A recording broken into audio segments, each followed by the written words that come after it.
Hi guys, and welcome back to another video. Today we have another update on our G80 M3. Now, the exhaust on this car does sound pretty good for stock, but as with any car that we own, we do like to have a bit more personality and drama. So we are going to fit an exhaust from Aulitzky on this car to see if we can release a bit more sound. But before we do that, we're going to take a quick look at the stock exhaust. If you haven't seen it before, just to run you through the configuration of it. So at the front, we've got a set of downpipes which have the cats in it. And this first section has the OPFs. If you're in Europe, if you are in the rest of the world, America, you won't have these. These are purely for EU regulations for anti-pollution. Here we have two resonators, which then goes into another silencer box over here. I'm not sure what's in that. It's either going to be like a H pipe, Y pipe, or an X pipe. And then you have the back box, which is valved. So when these valves are open, it will pass straight through this section on the outer end of the exhaust. And when it's closed, it will go through the pipe here, and that will be silent. So that's where you get the difference in volume. Now, the interesting thing about this exhaust is that BMW have tried to make this equal length to give it a better sound. On the F80 M3 and the F82 M4, the exhaust was not equal length, and that's what gave it a very bizarre sound, especially when you change the downpipes or went for a louder exhaust. So let's take a closer look at the exhaust we're fitting. So this is from my friends Aulitzky in Germany. They are primarily a BMW tuning specialist, but they do other brands of cars. So the exhaust is OPF back, and it is valved also, so using the stock BMW valves. So we'll take those off and put these on the car. And the tailpipes are actually the same size as stock. Now, usually when you change an exhaust, you go for slightly larger tailpipes, but if you watched any of our videos, I have said that those tailpipes on the G80 are actually very large and look almost aftermarket. So I'm kind of glad they haven't gone any bigger. There's not much room, and I think the size of these is actually quite good. The other things this exhaust comes with are these wire extenders for the valves, because they're in slightly different positions to factory. It has a separate valve controller to give you control over whether the valves are open in different modes, so you can control the sound.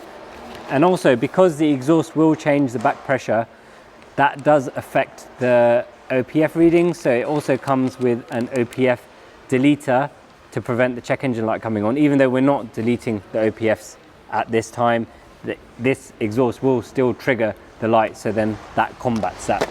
As it's a slightly bigger diameter than the stock exhaust, they also provide a new brace at the bottom just to give it more clearance. So let's get this exhaust on the car, and then we can check what it sounds like afterwards.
With the exhaust installed, we can now check what it sounds like. You've heard the revving from outside the car and a few drive-bys, and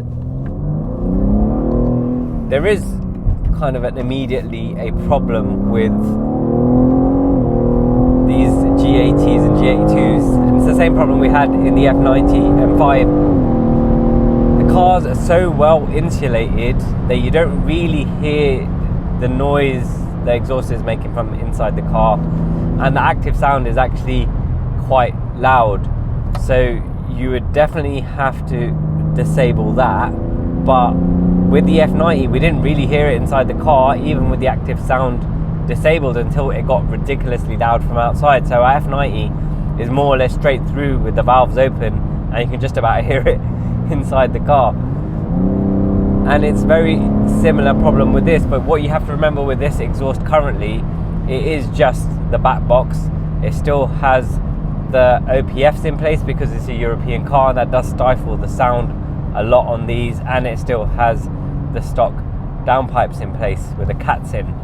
We will be going through a variety of different exhausts on this car to see what works best, but realistically I think you're gonna have to change much more than the rear exhaust to make a difference. But in terms of sound, the exhaust does sound good from outside, or if you open the window a little bit, but it's just the curse of modern cars now.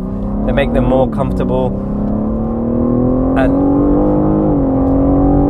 kind of more suited for daily use, so you don't really hear what they're doing from inside the cabin. But apart from that, I mean, when you're driving normally, even with the valves fully open like they are now, there's no drone, so it's pretty comfortable. I don't know how that would change once you start changing the configurations. But we will try out a variety of different setups on this. So we'll try this with downpipes, and then we'll try it with the OPF delete. The good thing about this Aulitzky exhaust and the CAN bus system with the valves is the valves work as normal with the different driving modes, but when the valves are open, it actually does open them 100% rather than the stock, which is around 75%.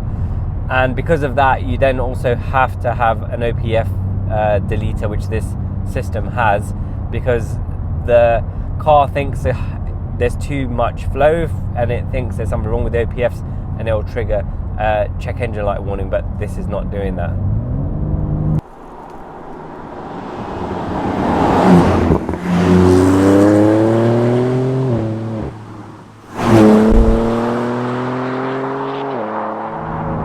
In terms of look, the stock exhaust actually does look pretty good. On previous BMWs, it's always been a complaint of mine that the stock tailpipes look tiny, and that's one of the main reasons for changing out an exhaust, as well as the sound. It's the aesthetics. Stock ones on this car don't look bad at all. I think they actually look pretty good, and the Aulitzky ones are very similar, but instead of being a sort of shiny chrome black gloss finish, they are matte black. So that's just going to come down to personal preference in terms of what you like your tailpipe to look like.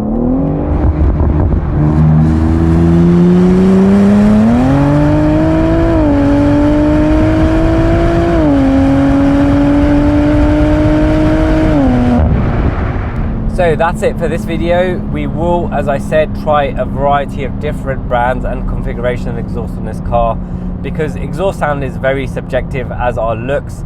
There's some pretty wild designs out there. The M Performance one looks completely different, as does the upcoming Akrapovic exhaust. But we'll try a variety of different brands and check out the sound with you guys so you can have an understanding of what each different brand offers. Thank you so much for watching, guys. If you liked the video, please remember to smash that like button, and if you haven't already, please subscribe to our channel. If you want to join the conversation, please drop a comment below and we'll try our best to respond to you. If you want to watch more of this project, you can do so over here. If you want to watch what YouTube thinks you might like from our other content, you can do so over here.